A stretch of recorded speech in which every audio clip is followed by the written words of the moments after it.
I'm Eric Marcus, and this is Making Gay History.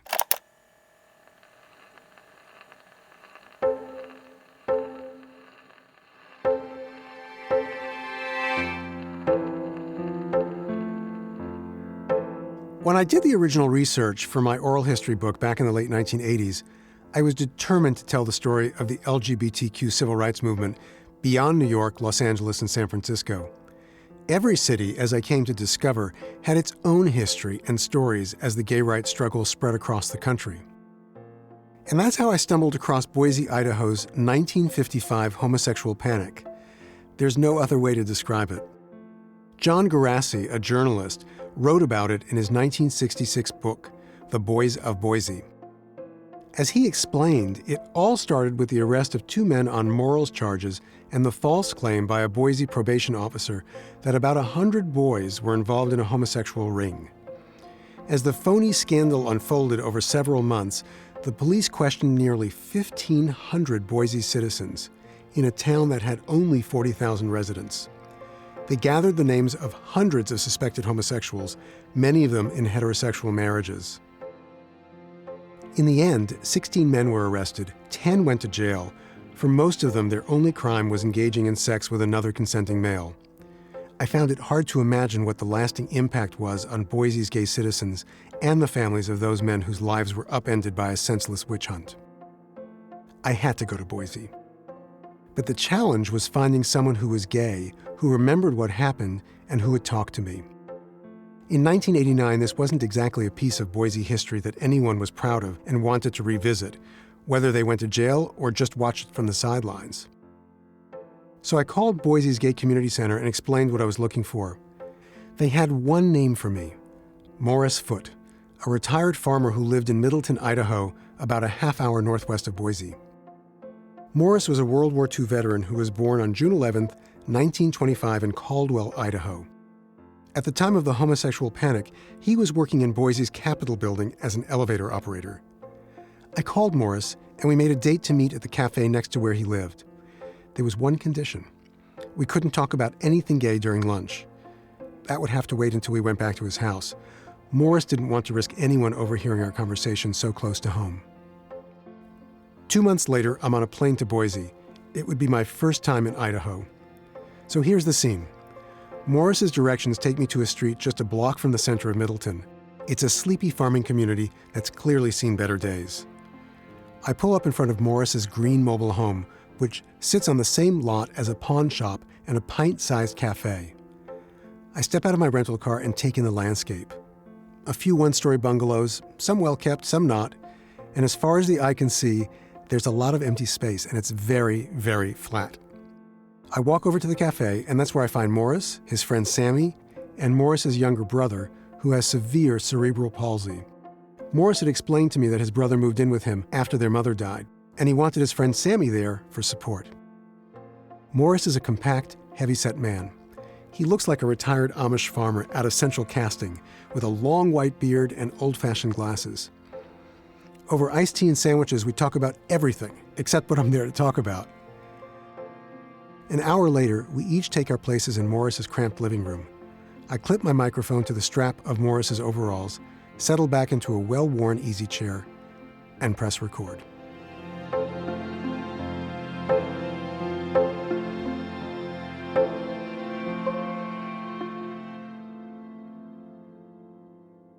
Interview with Morris Foote, Thursday, November 16th, 1989, 2:30 p.m., at the home of Morris Foote in Middleton, Idaho. Interviewer is Eric Marcus. Tape 1, Side 1. What was Boise like at that time? Was it a busy town with lots of bars? Or Main Street was Skid Row. You wouldn't recognize it now. You'll see what is now is the Egyptian Theater. Mm-hmm. Across the street was bar after bar after bar after bar after bar. And you go into some of the bars, and very plentiful homosexual activity right in the restrooms. Opened. Really? It was too opened. Uh-huh. And they were just asking for trouble. So if you met someone at a bar, you'd have sex there. You didn't go back to someone's house, did you? Oh, he wouldn't have sex with anyone sitting in the bar. No. Well, what did you do then? I don't. You went to the bathroom, took a leak, and then someone come up to you and said, "Would you like to have it?" And then you go back to the bar. You never see the guy again. And you wouldn't talk to each other. No. Never see the guy again. Mm-hmm. Did you have any sense that being gay was bad at the time? Absolutely not. One time, about 1955, the Statesman put an editorial out that all homosexuals activity must cease. It was a sin of society. And there was a homosexual ring operating in Boise, and it must be put down. I looked at that and said, is that act illegal? Here they had the man in jail on a felony warrant. He's going to sit in the pen the rest of his life for doing it. I thought anytime you had sex in privacy, no one would bother you as long as it was an adult. It was two adult men. Do you remember seeing the headline that day when it first broke about the arrests? Mm-hmm. What did you think? Well, I think I better move out of Boise and not be around there anymore. I mean, did you get calls from friends of yours who were being picked up, or people who were being questioned? No one knew me. No one knew you? Mm-mm. Don't tell your name. And I don't know their name. Uh-huh. During that whole investigation, did you ever go into Boise at all? Not after that. Why didn't you go? Well, I just decided I wouldn't be in part of it. Because? I didn't want to go to the penitentiary. It's a good reason. And I still don't know what the statute of limitations are now. Mm-hmm. Whether I told you I had sex with someone, whether I could still be put in court on it. Mm-hmm. I don't know. You know what statute of limitations? I don't know. I don't think it's 7 years. Growing up in high school, did you know any other kids who were gay, or did you even know what gay was? I didn't even know what I was. Did you know you were different? No. Did you think about it at all? No. No crushes on boys? I always went around with boys, but during that period of growing up, that's customary for boys to go to boys in high school. Mm-hmm. So I went with a boy from about 7th grade all through high school, through college. The same boy? Mm-hmm. So he was your best friend? Yeah, we owned property, owned a car together.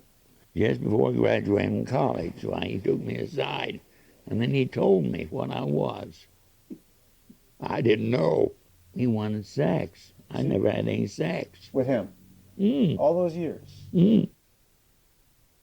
So he propositioned me and told me what I was and explained what a gay homosexual was. He said I was one, and I had just taken abnormal psychology, studying those things, but in that book only about a paragraph on homosexuality said about 3% of the population had it. And it went right on. Didn't hardly mention it in the textbook. I bet today would be a lot more on it. But you hadn't heard of that before, homosexuality? Didn't pay much attention to it. Uh-huh. So he explained it. Because he went off and got married. To a woman? Oh, yes. And he was straight. Was he gay? No, he's straight. He probably had some fun in the Navy. Mm-hmm. So then I got interested and started going to Boise, finding boyfriends. Did you miss him? I miss him all my life. Uh-huh. One of the sad things that last year I went to his funeral. Oh. They had a private interment, but they notified me they wanted me to be present. And I was honored. Did you see him during all these years? About twice or 3 times. Mm-hmm. Did you know how much you loved him? I think so. Yeah. That just makes me sad. That's sad. When did you start hearing about other places having gay rights groups and marches and all that business? Oh, probably after the gay community in Boise started. The gay bar opened in 1977, started going to Boise again. That's 20 years later. Yes, right. It wasn't like the old Idaho Hall downstairs nor the gas light, where you never seen a homosexual picture or there wasn't any gay talk at all or anything. This was strictly gay. You knew you entered into it. When the gay movement got started, I considered myself part of it. Right, the very first time here in the bar, Then I got invited to join the gay rap group. Why did you join the gay rap group? Socialize, meet other gays. Uh-huh. It's a wonderful time to get together. When did you join MCC? Metropolitan Community Church, 1978, when it started. Uh-huh. Why did you join? Because I like evening worship service. Mm-hmm. I've always liked evening worship service. Mm-hmm. Of course, being my sexuality, that fit right nice and moved right into it.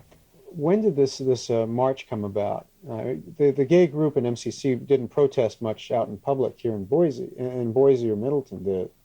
It was kind of private, I would think. You mean when we marched in the state capitol? Mm-hmm. We were having a district convention just before our meeting, 2 days before, I think. Reverend Jerry Fellows scheduled a rally on the state capitol steps. Why did he do that? He was going to every state capitol at that time. I think he was trying to organize a political party. I'd say 82, 83 along there. So a lot of us gays went to the Jerry Fellows crusade. So you went to his talk? Oh, yes. You always want to go to the opposition, see what they have to say. He spoke so much against homosexuality. And then when the convention started, then they decided, voted, let's have a march to counteract what we had here a day or so ago. We'll have it at 11 p.m. at night, so that those that don't want to be on camera, they can kind of shide away and they don't want to lose their job or anything over it. And they had 500 march.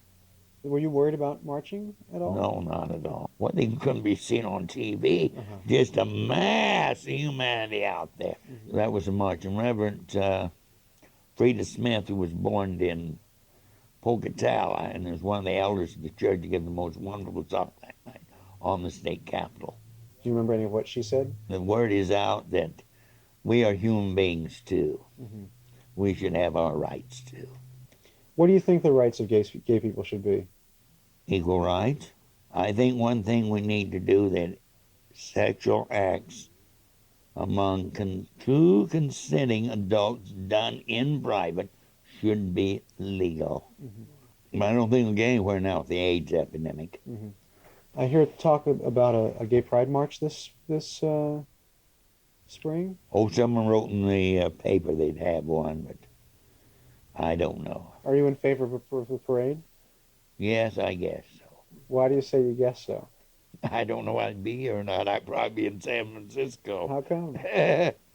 300,000 to about 30 people. You mean there'll be 30 people at this march? Yeah, about 300,000 there. Right. Do you think you'll go to the parade here? I don't know whether it will materialize or not.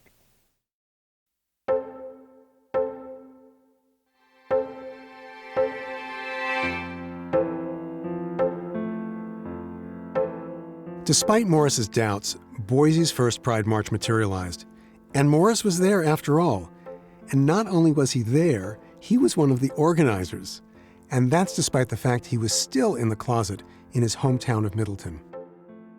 At makinggayhistory.com, you can see a photo of a clean-shaven Morris Foote standing on the steps of Idaho State Capitol holding a rainbow flag in broad daylight along with the rest of the organizers of Boise's first Gay and Lesbian Freedom Parade and Festival. That was on June 23, 1990. Every time I look at that photo with Morris and the rainbow flag, my eyes fill with tears. When I think about Morris and his journey from the homosexual panic of 1955 to joining the mostly gay Metropolitan Community Church, going out on a protest march, and helping to organize Boise's first Pride Parade and Festival, I'm reminded that the fight for LGBTQ civil rights isn't just the story of dramatic events and major accomplishments. It's the accumulation of individual acts by people like Morris, like you, and me too. It's standing up and being counted and joining with other like-minded people and fighting for shared goals. It's true that we're stronger together. Morris Foote died on December 4th, 1998. He was 72. He lived long enough to make his own bit of history. To learn more about Morris and the Boys of Boise scandal, go to makinggayhistory.com. That's where you can also listen to all our previous episodes and sign up for our newsletter.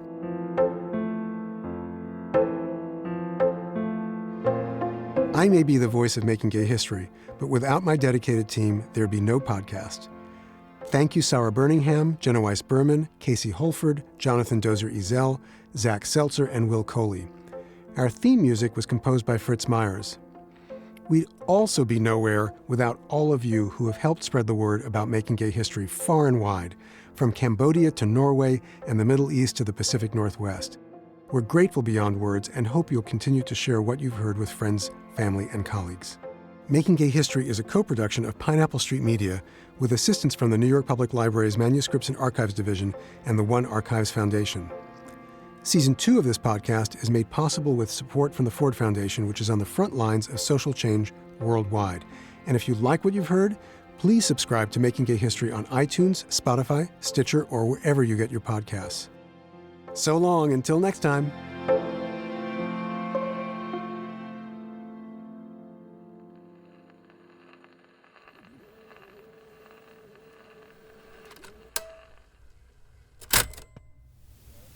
Actually, do you have any questions for me before You were born and raised in New York City, Yeah. and you've been gay all your life. Yep. You've never been married. No. Except to my husband.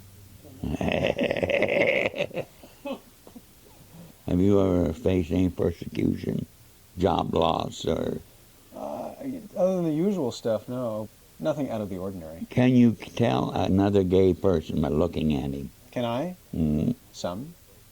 How do you tell a gay person? By looking. It's just eye contact. Yeah. What causes homosexuality? You want the latest studies? Yes. Excuse me one moment, Church machine.